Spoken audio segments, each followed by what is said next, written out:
আসসালামু আলাইকুম বন্ধুরা, কেমন আছেন আপনারা? বৃষ্টি উপভোগ করছেন তো? বৃষ্টির টাইমে আমার ফাঁকিবাজি রান্নার ছোট্ট কিছু ক্লিপস আপনাদের সঙ্গে শেয়ার করব।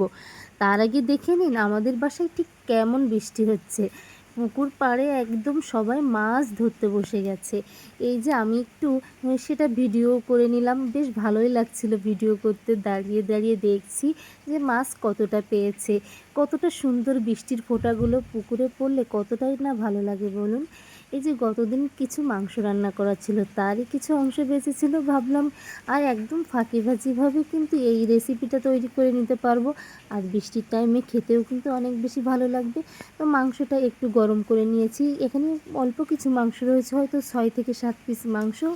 সঙ্গে রসুন রয়েছে, তারপরে এখানে রয়েছে চুই, রসুন, এগুলো রয়েছে। এখন আমি শুধু চাল আর একটু মুসুরির ডাল নিব, কারণ মুসুরির ডাল এই জন্য নিব, এটা সিদ্ধ হতে একটু সময় কম লাগে।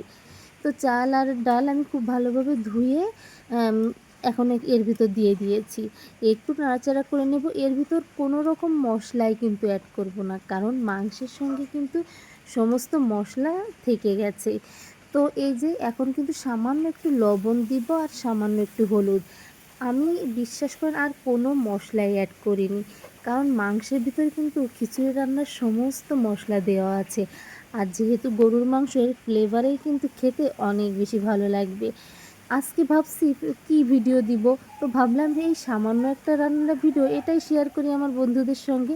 সামান্য একটু পানি দিয়ে নিয়েছি। মাংসর যেহেতু ঝোল ছিল, এটা কিন্তু নিচ থেকে লেগে যাচ্ছিল, খুব ভালোভাবে কষাতেও পারি নাই আমি। তো এই জন্য কিন্তু একটু পানি দিয়ে কষিয়ে নিচ্ছি। যতটাই হোক মাংসের ফ্লেভারের জন্যই কিন্তু খেতে অনেক বেশি ভালো লাগবে। আর এই ডাল ডাল মতো যেটা দেখছেন, এটা কিন্তু আবার ভেবেন না ময়লা পড়েছে, এটা কিন্তু চুই ঝাল। ছোট ছোট ডাল আমার গাছ থেকে কেটে এখানে ব্যবহার করেছি। মোটাগুলো তো আর কাটতে পারবো না, যেহেতু বড় হতে হবে। এখন এখানে পর্যাপ্ত পরিমাণ পানি দিয়ে নিয়েছি, যতটুকু মাংসের সঙ্গে এবং খিচুড়ির সঙ্গে লাগবে ঠিক ততটুকু পানি আমি এখানে দিয়ে নিয়েছি।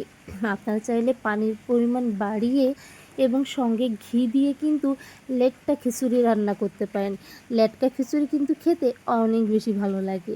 আর এই যে রান্নাটা কিন্তু প্রায় শেষের পথে, একটু ঢাকনা দিয়ে ঢেকে রেখেছিলাম, একটু নাড়িয়ে নিচ্ছি যাতে নিচ থেকে লেগে না যায়।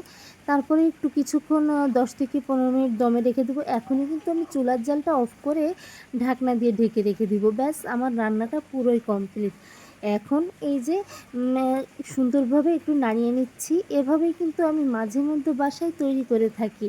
আপনারা কিন্তু চাইলে এভাবে তৈরি করতে পারেন। আমি মাংসের ঝোল যখন থেকে যায়, তখন 2-1টা মাংস রেখে দেই। এটা দিয়ে কিন্তু খিচুড়ি খেতে অনেক বেশি আমার কাছে ভালো লাগে।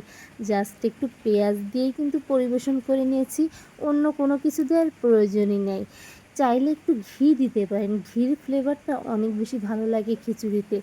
তো আপনাদের কাছে কেমন লাগলো আজকের আমার এই ফাঁকিবাজি রেসিপিটা, অবশ্যই কিন্তু জানাতে ভুলবেন না।